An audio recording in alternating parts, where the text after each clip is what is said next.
Welcome back. In order to maintain contact through the advertising process, you will want to have some kind of email service provider.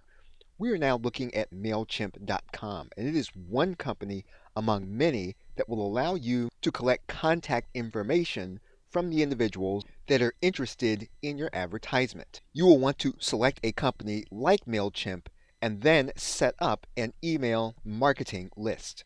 Typically, an autoresponder company will allow you to send emails, create landing pages, and then put embedded forms on a specific website to capture names and email addresses into a database. Once you have access, you can begin to create different sign-up forms for customers to become part of your email marketing list. You will be able to manage that list with different segments so that you can determine how an individual came to you and then how you want to market to them. This is going to involve the tag process. And so basically what you're going to want to do is every time someone comes in from a different method into your marketing funnel, you want to have that individual noted with a specific tag. And this practice does exist in all autoresponder or email service provider companies.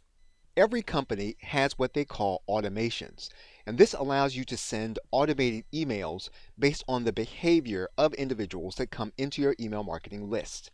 It also allows you to send a retargeting or remarketing ad to the individuals based on their behavior. So what you'll want to do is to start the process by selecting an email service provider and then creating a specific list in order to manage contacts as they come in through various advertisements as well as various purchases. Okay, so with that, thanks, and I will see you in another video.